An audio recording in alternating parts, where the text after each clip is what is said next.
Good morning students. आज हम class 8th के 9th चैप्टर का पार्ट पढ़ेंगे संस्कृत भाषा के सब्जेक्ट में, जिसका शीर्षक है नीति वचनानि। इसमें कुछ श्लोकों के माध्यम से नीति वचन सिखाए गए हैं बच्चों को। यहाँ पर पितामह का मतलब होता है दादा। दादा अपने पोते को कुछ नीतिपरक बातें बता रहे हैं, जिनके लिए उन्होंने कुछ श्लोक भी लिए हैं। इसमें 5-6 श्लोक दिए हुए हैं, जिनके मैं अर्थ आपको समझा दूंगी। वैसे मैं पूरे चैप्टर का अर्थ आपको हिंदी में समझा दूंगी, परंतु मैं जो ये श्लोक दिए हुए हैं आपके, इनके अर्थ लिखकर PDF बनाकर आपको सेंड कर दूंगी, जो आपको अपनी नोटबुक में लिखना है। अब मैं आपको इसका अर्थ, पहले संस्कृत में पाठ पढ़ती हूँ, फिर उसका अर्थ बताती हूँ। पितामह का मतलब मैंने अभी आपको बताया, दादा। अपने पोते से वरुण, आद्यत्वे त्वं प्रातः अभिवादनम ना करोषि, नहि गृहे सहायतां करोति, किम न जानासि। क्या कह रहे हैं दादा अपने पोते से कि वरुण, आजकल तुम प्रातः अभिवादन नहीं करते हो और ना ही घर में सहायता करते हो। क्या तुम नहीं जानते हो? अभिवादनशीलस्य नित्यं वृद्धोपसेविनः चत्वारि तस्य वर्धन्ते आयुर्विद्यायशो बलम्, अन्यत् च किमर्थं पितृण सह उच्चे वदसि।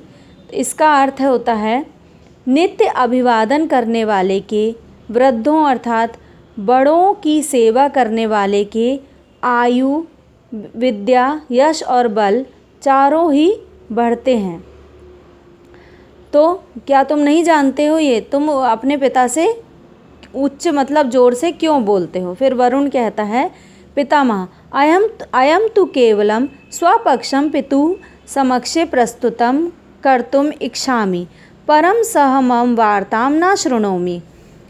क्या कह रहा है वरुण कि पितामह दादाजी, मैं तो केवल अपने पिता के समक्ष अपनी बात को ही प्रस्तुत करता हूँ, परंतु वे मेरी बात नहीं समझते।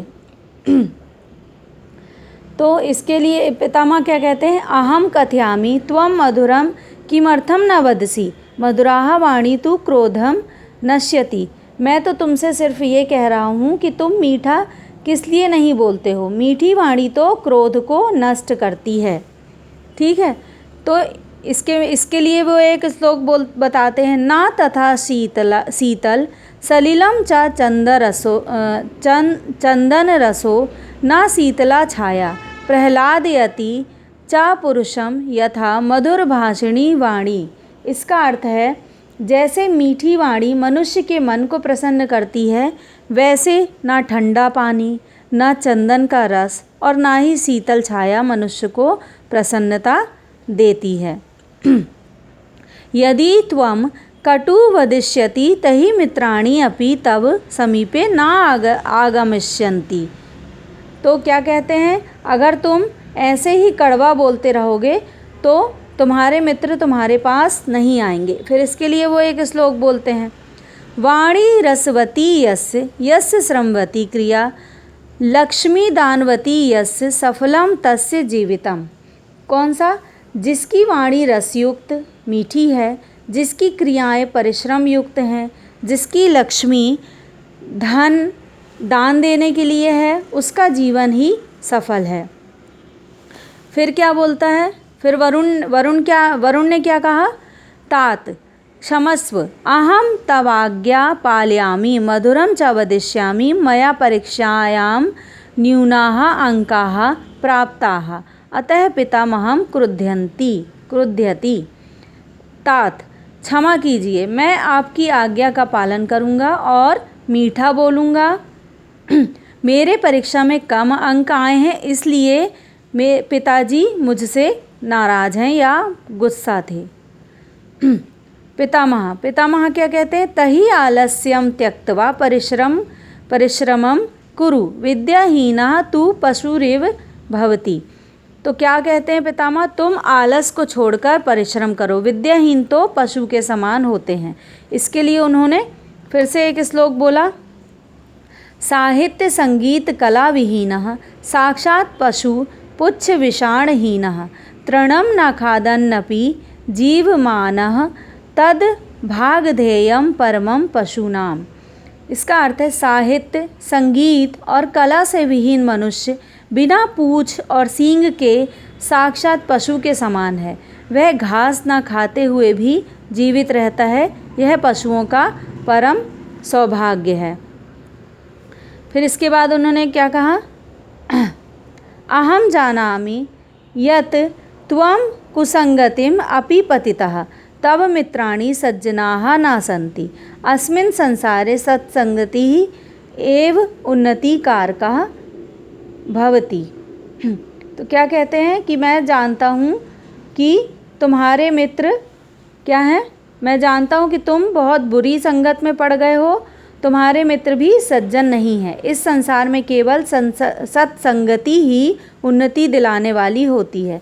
फिर इसके लिए भी उन्होंने एक श्लोक बोला, सज्जनस्य संसर्गः कस्य नोन्नतिकारकः पद्मपत्रा स्थितं वारी मुक्ता फलाश्रियम्। सज्जन का संसर्ग किसकी उन्नति कराने वाला नहीं होता। कमल के पत्ते पर पड़ी पानी की बूंद भी मोती के समान होती है।